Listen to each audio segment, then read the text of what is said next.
Élysée s'il vous plaît กราบเรียนแขกผู้มีเกียรติทุกท่านบัดนี้ขอเรียนเชิญคณะท่านนายเจียปีดิโตเอกอัครราชทูตฝรั่งเศสขึ้นกล่าวเปิดงานวันชาติฝรั่งเศสและหลังจากนั้นจะเป็นการบรรเลงเพลงสรรเสริญพระบารมีและเพลงชาติฝรั่งเศสตามลำดับขอความกรุณาปิดเครื่องมือสื่อสารทุกประเภทและขอทุกท่านได้โปรดระงับการสนทนาชั่วคราวระหว่างคำกล่าวเปิดงานและขณะที่มีการบรรเลงเพลงขอกราบขอบพระคุณ Messieurs les présidents, Monsieur le conseiller privé du roi, Mesdames et Messieurs les ambassadeurs, Messieurs les officiers généraux, Mesdames et Messieurs, chers amis, bien chers compatriotes. ท่านประธานท่านองคมนตรีท่านเอกอัครราชทูตท่านนายพลท่านสุภาพบุรุษท่านสุภาพสตรี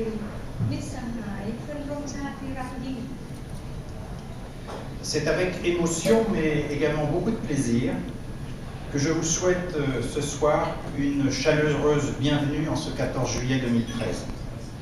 Pour ma première célébration de la fête nationale à Bangkok, j'ai choisi de vous épargner le long discours habituel et de vous parler de ce qui nous rassemble ce soir. ผมมีความตื้นตันใจและความยินดีเป็นอย่างยิ่งที่ได้ต้อนรับท่านทั้งหลายในงานฉลองวัน 14 กรกฎาคม 2556 อันเปี่ยมด้วยมิตรไมตรีสำหรับการฉลองวันชาติครั้งแรกของผมที่กรุงเทพนี้ผมเลือกที่จะกระชับคำกล่าวโดยเน้นแต่สิ่งที่นำเรามาร่วมกันอยู่ณที่นี้ในค่ำคืนนี้ Vous avez remarqué sans doute que la traditionnelle sculpture de glace qui est devant vous, derrière vous, ne reproduit pas pour une énième fois la Tour Eiffel ou l'Arc de Triomphe, mais un édifice que vous n'avez jamais vu à Paris. Et je vous rassure tout de suite, vous ne le verrez pas puisqu'il n'existe plus. C'est la reproduction fidèle de la forteresse de la Bastille qui est tombée aux mains du peuple de Paris justement un 14 juillet. C'était en 1789. La prise de ce qui était alors une prison d'État a symbolisé très vite la fin de l'arbitraire, l'ouverture à la liberté, à l'égalité, à la fraternité. Trois mots simples, mais porteurs d'espérance et d'idéaux, en France, en Europe et aussi dans le monde, et qui sont devenus depuis la devise de la République. ท่านคงสังเกตเห็นว่ารูปแกะสลักน้ำแข็งในงานไม่ใช่หอไอเฟลหรือประตูชัยเหมือนเช่นเคยทุกปีแต่เป็นสิ่งก่อสร้างที่ท่านไม่เคยเห็นที่กรุงปารีสและผมยืนยันได้เลยว่าท่านจะไม่ได้เห็นมันเพราะสิ่งก่อสร้างดังกล่าวไม่มีให้เห็นอีกแล้วรูปแกะสลักน้ำแข็งชิ้นนี้คือรูปจำลองเหมือนจริงของป้อมปราการบาสตีย์ที่ถูกประชาชนชาวปารีสบุกยึดไว้ได้เมื่อวันที่ 14 กรกฎาคม พุทธศักราช 2332 การยึดป้อมปราการซึ่งเป็นคุกของรัฐในตอนนั้นเป็นสัญลักษณ์ของการสิ้นสุดการปกครองโดยอำนาจเบ็ดเสร็จและเป็นการเริ่มต้นของเสรีภาพเสมอภาคและพาราดอนภาพคำขวัญ3 คำนี้เรียบง่ายแต่มีพลังสร้างความหวังและอุดมการณ์ในฝรั่งเศสรวมถึงในยุโรปและทั่วทั้งโลกและได้กลายเป็นคติพจน์ของสาธารณรัฐนับแต่นั้นมา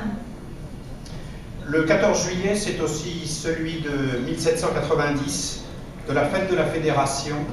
c'est-à-dire de l'unité de tous les Français, quel que soit leur sexe, leur croyance, leur origine, leur statut, une fête du vivre ensemble et de la solidarité. 14 กรกฎาคมหมายรวมถึง 14 กรกฎาคมของปีพุทธศักราช 2332 ด้วยซึ่งเป็นวันแห่งการเฉลิมฉลองสหพันธรัฐอันหมายถึงเอกภาพของชาวฝรั่งเศสทั้งมวลเป็นการรวมตัวกันโดยไม่คำนึงถึงเพศความเชื้อชาติหรือสถานภาพของพวกเขาแต่อย่างใดถือเป็นการฉลองกันอยู่ร่วมกันและการสมัครสมานสามัคคีโดยแท้ J'aimerais, à propos de la prise de la Bastille, partager aussi avec vous une anecdote qui ne manque pas de saveur et qui relie cet événement historique à la Thaïlande qui s'appelait alors le Siam. À peu près un siècle avant ce 14 juillet 1789, c'était en 1685, une ambassade française, la première échangée entre le roi Phan Rai d'Ayutthaya et Louis XIV, recevait comme cadeau destiné au roi de France, je cite, 2 pièces de canon de 6 pieds de long, de fonte garnie d'argent. Ces 2 canons étaient, depuis le retour en France de mon très très lointain prédécesseur, conservés au garde-meuble royal, sur la place de ce qui est aujourd'hui la Concorde. Il est vraisemblable que pour s'emparer de la forteresse, les sans-culottes, en s'équipant de toutes les armes disponibles alors à Paris, se sont aussi saisis de ces 2 canons. Ces 2 canons, auraient donc contribué, par une singulière étrangeté, à la chute de la Bastille.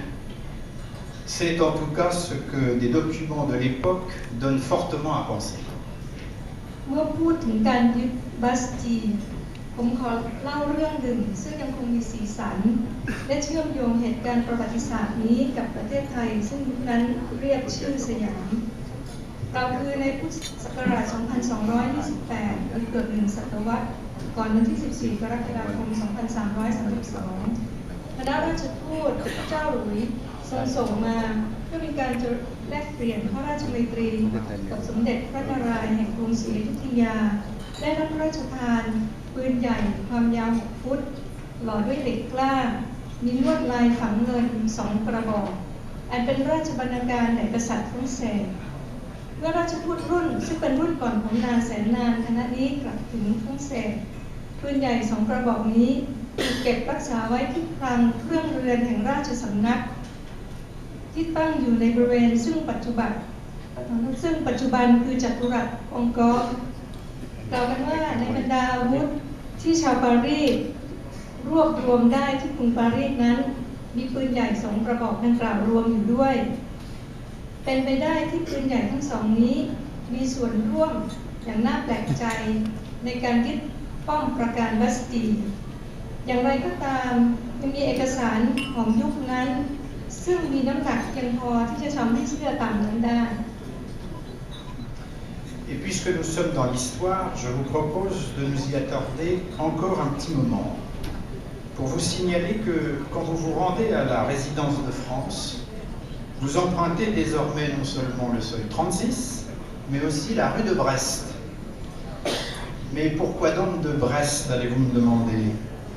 C'est relativement simple. Brest est le nom de ce grand port breton où l'ambassadeur Kosapan, envoyé extraordinaire et plénipotentiaire du roi Narai, a débarqué le 12 juin 1686.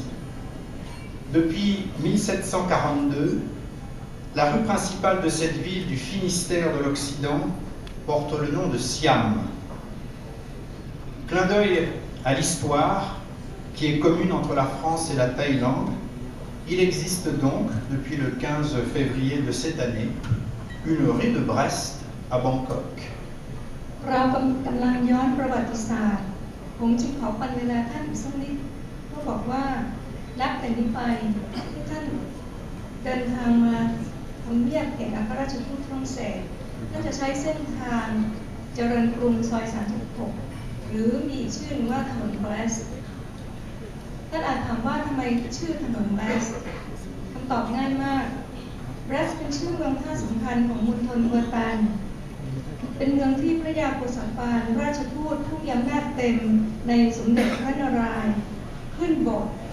เมื่อเดินทางมาถึงฝรั่งเศสในวันที่ 12 มิถุนายน พุทธศักราช 2229 และถนนสายหลักของเมืองเบรสซึ่งตั้งอยู่สุดเขตตะวันตกของจังหวัดฟินิสเตร์ก็ได้ชื่อถนนสยามนับตั้งแต่พุทธศักราช 2285 เป็นต้นมาด้วยเหตุนี้เมื่อเราเดินทาง ผ่านประวัติศาสตร์ร่วมระหว่างไทยกับฝรั่งเศสในช่วงพริบตาจนมาถึงวันที่ 15 กุมภาพันธ์ปีนี้จึงเกิดมีถนนสายหนึ่งตั้งชื่อว่าถนนแบรสที่กรุงเทพ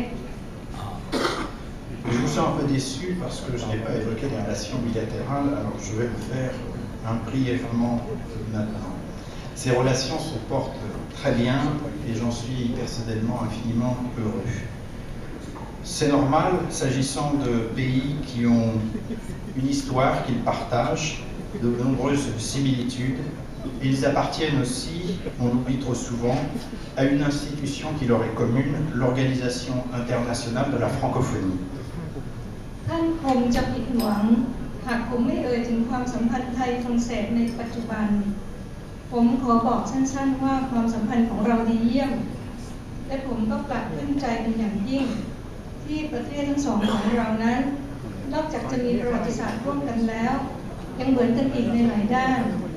อีกทั้งยังร่วมเป็นสมาชิกสถาบันเดียวกันอันได้แก่องค์การนานาชาติกลุ่มประเทศที่ใช้ภาษาฝรั่งเศสPlus de 20 000 Français ont choisi de résider en Thaïlande. Permettez-moi de leur adresser ce soir mes pensées les plus cordiales. Quelques 600 000 compatriotes viennent chaque année passer leurs vacances dans ce très beau pays. Environ 360 entreprises françaises y produisent, employant quelques 50 000 personnes.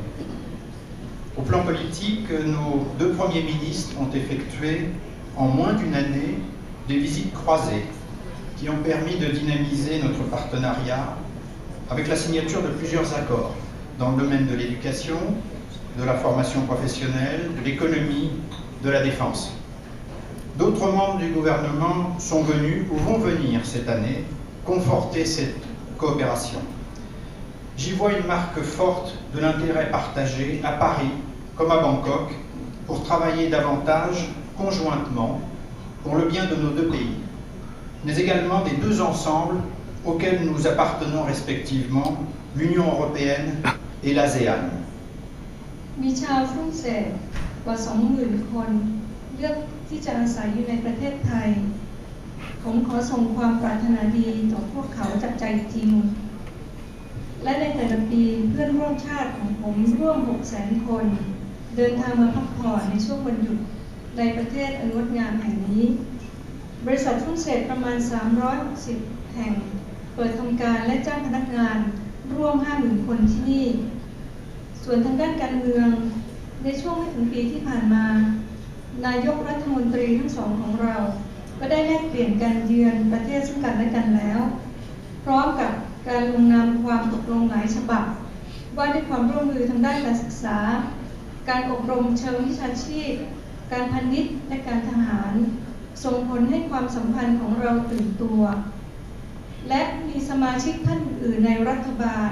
ก็ได้เดินทางมาแล้วหรือมีกำหนดจะเดินทางมา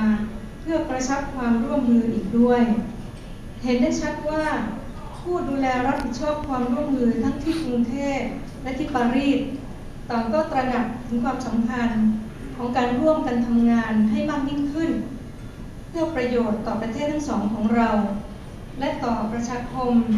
ที่ประเทศของเราเข้าร่วมอันได้แก่ประชาคมอาเซียนและประชาคมยุโรปด้วยเช่นกัน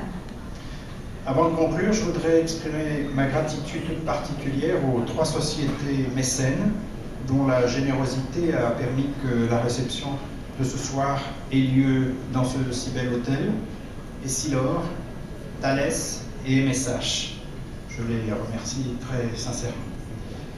ท้ายนี้ผมขอขอบคุณบริษัทตาเลสบริษัทเอสลอร์และบริษัท MSH International ที่ได้ให้ความอุปถัมภ์การจัดงานเลี้ยงรับรองที่โรงแรมอีแสนงามในค่ำคืนนี้บริษัททั้ง3แห่งนี้ดำเนินธุรกิจจนเป็นที่แพร่หลายเป็นที่รู้จักแพร่หลายในประเทศไทย Je vois Monsieur le Vice-Premier ministre devant moi. Je voudrais le saluer tout particulièrement de s'être joint à nous et de nous faire l'honneur de sa présence. ผมเห็นท่านรองนายกรัฐมนตรีอยู่ข้างหน้าผมได้ถือโอกาสขอกราบขอบคุณที่ท่านกรุณาให้ ให้เกียรติมาร่วมงานในวันนี้ Je vous remercie donc tous, chacune et chacun d'être venus nombreux partager ce moment d'amitié avec la France. Je voudrais vous inviter maintenant à écouter l'hymne royal, puis ensuite à porter un toast en l'honneur de Sa Majesté le roi de Thaïlande. Après quoi, nous écouterons la Marseillaise et porterons un toast, Monsieur le Président de la République. ผมขอขอบคุณท่านผู้มีเกียรติทุกท่านอีกครั้งที่มาร่วมแบ่งปันช่วงเวลาแห่งมิตรไมตรีกับฝรั่งเศสกันอย่างคับคั่งผมขอเชิญท่านพร้อมกันยืนเคารพเพลงสรรเสริญพระบารมีและดื่มถวายพระพรแด่พระบาทสมเด็จพระเจ้าอยู่หัวจากนั้นฟังเพลงมาร์เซเยสและเมื่อจบเพลงขอเชิญดื่มอวยพรแด่ประธานาธิบดีแห่งสาธารณรัฐ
Sa Majesté le roi de Thaïlande.